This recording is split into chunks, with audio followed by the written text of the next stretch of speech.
So basically, I've had a question from the minute I started this channel, which was, how am I going to upload regularly here? I wanted to upload on a semi-regular schedule, but I wanted to upload good videos. I wanted to upload videos that I felt proud of, that I put a lot of effort into, and that I thought would be interesting to people watching. Today's the day I throw that out the window. Yo, what's up? I'm uninteresting and you are watching the first episode of The Friday Thing.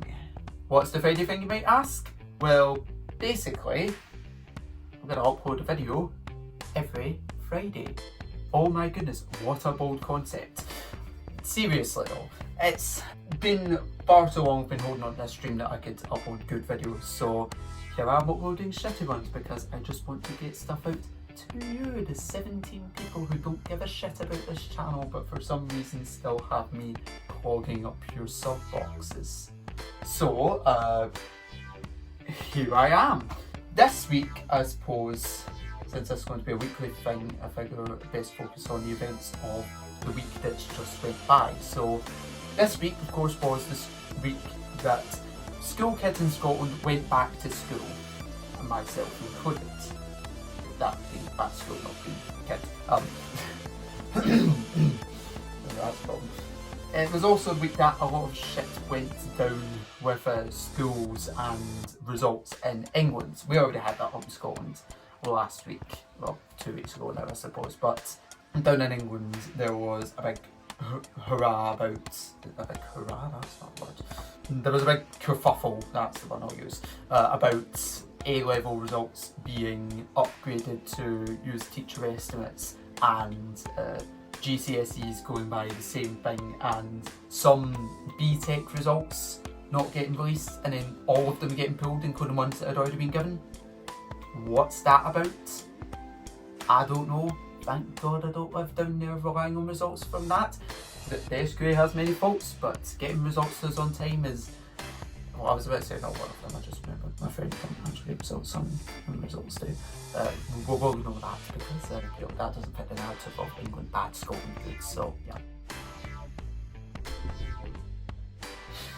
So I've been back at school this week and it's a different experience personally, because for the first time in my school career I have these lovely, beautiful things called free periods.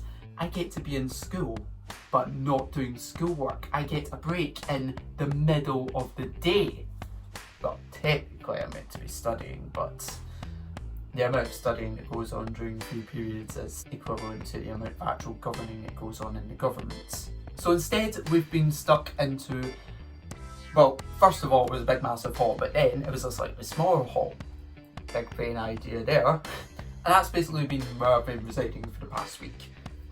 In terms of actual school subjects itself, they're going fine. For the first time perhaps in my life, I'm feeling okay with every single subject I'm doing. Probably also there's only 4 of them, but yeah, that's the thing. So, in other news, UK citizens are rushing back to the country from Croatia to avoid a 2-week quarantine thanks to the UK government's new restrictions on entries from the country. After the recent examples of countries going on the quarantine list quickly, France for instance, you really need to just be aware that if you're going to go out to another country that is on the exempt list, then you need to accept the fact that it may very well not be on the exempt list by the time you get back, unless you plan on going for like 2 days. Then you just need to accept that fact because everything's moving so quickly in this pandemic that we really can't afford to wait around for people to get back from the country before we start telling people to self-isolate.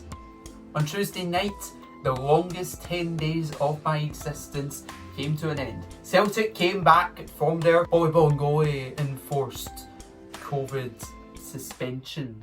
There we go, that's what we call I can't think of the word I use now. That's what we call diplomatic use of language. But Celtic were finally back and they smashed KR Reykjavik 6-0. Oh, that was a good one to watch.